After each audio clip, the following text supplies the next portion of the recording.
सिंह मुर्दाबाद मुर्दाबाद मुर्दाबाद। हरियाणा सरकार मुर्दाबाद मुर्दाबाद मुर्दाबाद। हरियाणा सरकार मुर्दाबाद मुर्दाबाद मुर्दाबाद। कर जी नाम मेरा नाम प्रदीप है जी, खरक से आए हैं, खरक कला से, ये भिवानी के पास में। मैटर है जी, लेडीजों का चोट मारा जमींदार ने जी, खरक कला का जमींदार है, श्रवण जाति से बनिया बनिया का नाम है जी फतवा, उसका लड़का चिंटू है जी। इन 5 लेडीजों को चोट मारा है जी। चोट मारने के बाद में ना तो इनको कोई मान मेडिकल कराया, ना घर को कोई खबर करी। वो कह रहा है मेरी लकड़ी काटी, ये लकड़ी उसके खेत में भी नहीं थी, ये तो साइड के रास्ते से जा रही थी, चुपकी चुपकी लकड़ियाँ, जिसके तूफान में टूटी हुई लकड़ियाँ थी। फिर मेरे को किसी ने बताया 8 बजे भाई इस तरह बात होगी। मैं इन लेके ना चौकी में गया तो चौकी इंचार्ज ने बताई, इन बयान दिए ना, वो वीडियो रिकॉर्ड कराया था चौकी इंचार्ज ने बाहर बैठ के, तो इन वीडियो रिकॉर्ड कराया था। दोनों ने उठा लिया था, इन बयान दिए, इन दोनों उठा लिया था बयान दिए जी। तो वो 5 मिनट बाद में छोड़ दिए थे।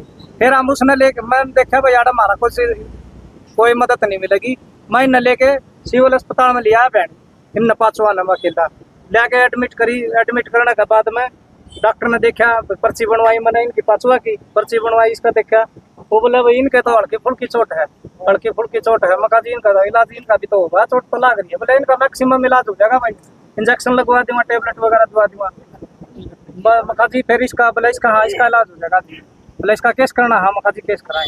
फिर बोले जी इसका एक का इसमें 4वां नहीं, इसमें 1 मैं कर दूंगा। मका जी इनका चोट तो इनका भी लाग रही है, नो बोले ना भाई इनका हल्की फुल्की चोट है। मका जी ठीक है जी, पता था नहीं, ज्ञान था नहीं, तो 1 का करवा दिया जी। 1 का इलाज होने के बाद में 9 तारीख ने इसमें चौकी में रुका दे दिया जी, हमारा खरक की चौकी में रेनू एसआई 11 तारीख ना आई, 9 तारीख के रुका दे बड़ा 11 ना आई। 11 ना आने के बाद में बयान लिया उसने, मतलब हमारा प्रति दवेश था जी, इस तरह 2 मिनट में बयान लेके चली गई। भाई मेरा एक चाचा है, वो बोला मैडम जी इस तरह किस तरह व्यवहार कर रही हो, आप बयान लेना है, नूली तू भी चुप रहा है, मैं मेंटलिटी हूँ, इस तरह ही मतलब बढ़ गई उसने। फिर वो चली गई 2 मिनट में बयान लेने के बाद, हमने फिर उस तक कुछ नहीं कही, वो चली गई। क्या कार्रवाई की मांग करने के लिए आप आ गए? कार्रवाई मांग हमारा न्याय मिलना चाहिए जी, बाप बेटा को दोनों को गिरफ्तार नहीं होया जी। एसटी एक्ट का मुकदमा होने के बाद में भी जी आज हुए खुले फिर रहे हैं, मुझे मेरे परिवार को जान से मारने की धमकी भी दी जा रही है, रास्ता भी रोका जा रहा है हमारा। एसपी डीएसपी के पास में आकर बार हम 10 से 12 बार चक्कर काट चुके, हमारा कोई इंसाफ नहीं। आज ज्ञापन देने आए हैं जी, ये आज मेरे परिवार के वही है इकट्ठे, आज परिवार के कल गांव के होंगे, फिर पूरे समाज के होंगे, अरे यहाँ चलता चलता हम और भी जगह इकट्ठे होंगे। नाम क्या है आपका और किन किन के साथ मारपीट की हुई? मेरी मम्मी के साथ मारपीट आई। नाम बता दे। नाम है, उसका लड़का का नाम चिंटू है, उसका बाप का नाम फतवा है जी, और इस शकुंतला को और इन 5 सुदेश, नीता और ये सुदेश और ये सलमा, पूनम, इनको मार पिटाई करी है जी इनके साथ में। डीएसपी बता रहा है जी, हमने चोट जी हम लकड़ियाँ चुकने जा रहे थे जी, ओढ़े लकड़ियाँ चुकते वो पतवे का छोरा गाड़ देता था जी, मारे चिंटू गाड़ देता आंदा जी, हम लोग गाड़ क्यों दे रहे, हम तेरी लकड़ी नहीं चुक रहे, तेरे खेत में नहीं बढ़ रहे जी। फिर जी उन्होंने बोलिया आप लकड़ी चुक रहे, गाड़ क्या तक दे, बोलिया मैं जी गाड़ देता जी, हम लोग कहने गाड़ ना दे जी, उसने सीधा हिला के ना सीधे डंडे मारे जी, मार सारे का जी, ठीक है, मार के हम ओड़े लौट के जी, हमने कौन ठाक लिया कौन हमने नहीं पता जी, इस बात का जी हमें, ठीक है। फिर हम जी चौकी में आए जी, चौकी में आके न भी बताई नू बात होगी जी हमारे साथ में। फिर उन्हें जी वे बिठा लिया जी, बाप बेटन धन मान जी। फिर उन्होंने बोले भी धारा काम हो रहा था, हम जाओ जी, हमने फिर ये मेडिकल में लिया है जी, क्यों चोट लग रही थी जी, आशंका सारी बेगूस थी जी समझ रही। फिर जी बेगूस मेडिकल में लेके जी, मेडिकल में जाके न 12 टाके तुम्हारे बूटी का आए जी, और 7 टाके मेरा आए हैं जी हाथ में जी। फिर जी एक के MRI कटवाई जी, हमने पता नहीं था किसकी MRI कटा है किसकी नहीं, हमने पता तो था कौन जी, हम गरीब मान सामने के भी राजी पढ़े लिखे तो सा कौन जी। हम कितनी महिलाएं थी टोटल? 5 महीने हुए थी जी। किस तारीख की बात है, कितने बजे? 9 तारीख की बात है, 5 महीने की 9 तारीख की शाम की 4:30 बजे की बात है जी। अब क्या कार्रवाई की मांग करते हो आप? कार्रवाई है जी, हमने इंसाफ चाहिए जी, ठीक न्याय चाहिए जी। हमने इक्का दिन हो गए जी, हमने 2 महीने हो गए आने दे सब जगह जाए, हमें SI को जाए जी, DSP का सारे लगा दीजिए, हमने कोई सुनाई नहीं करता जी हमारी, ठीक है। आगे कदम ये हो जी, फिर रोड पर चले जाएंगे जी, अपना बच्चा हमने मार देंगे जी, और यो इलाज है, ये और के इलाज है जी।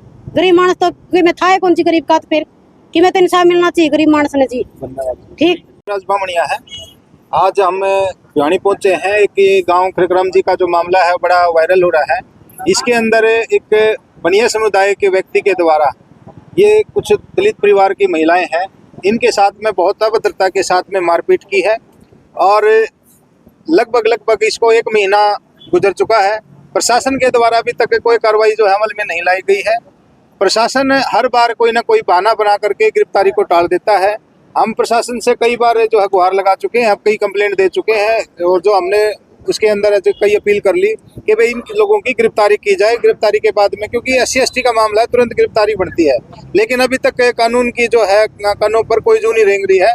हम प्रशासन से अब दोबारा से एक अपील करना चाहते हैं, लास्ट एंड फाइनल, या तो हमारी जो है मांगे वो पूरी की जाए, तुरंत प्रभाव से जो आरोपी हैं उनको गिरफ्तार किया जाए, अदरवाइज हम एक बड़ी कॉल करने के लिए मजबूर हैं, बाध्य हो जाएंगे। और ऐसा ना हो कि भाई फिर प्रशासन के लिए लॉ एंड ऑर्डर की जो स्थिति संभालनी औखी हो जाए, क्योंकि हम ये बर्दाश्त नहीं कर सकते कि जो इस प्रकार से प्रदेश भर के अंदर आए दिन एट्रोसिटी की जो घटनाएं हैं, जातीय उत्पीड़न की जो घटनाएं हैं, वो निरंतर प्रदेश के समाज के अंदर एक भय का माहौल जा रहा है। हम सरकार को चेताना कि भाई ये सरकार हमारे वोटों से ही बनी पड़ी है, हमारे वोटों से ही ये सरकार बनी थी और हम चाहें तो इसको दोबारा से गिरा भी सकते हैं और आने वाले कुछ समय के बाद में फिर आना है वोट लेने के लिए। तो अब ऐसा ना हो कि भाई हम अपना कोई मजबूत फैसला ले और सरकार को फिर पड़े, इसलिए हम सरकार को पहले ही चेता रहे हैं कि भाई या तो हम नहीं जाए और तुरंत प्रभाव से जो आरोपी हैं उनको गिरफ्तार किया जाए और एक ऐसा कानून प्रदेश के अंदर दलित के जो कष्ट निवारण कमेटी है वो गठित की जाए जिला वाइज, जिसके अंदर पूरे जिले के अंदर हमारे जो जितनी भी समस्याएं हैं हम वहाँ पर अपनी समस्याएं लेकर के जा सकें। क्योंकि आए दिन जिस प्रकार से घटनाएं घट रही हैं तो इससे कहीं ना कहीं जरूरत महसूस हो रही है कि भाई हर जिले के अंदर कोई ना कोई कमेटी गठित की जाए। धन्यवाद।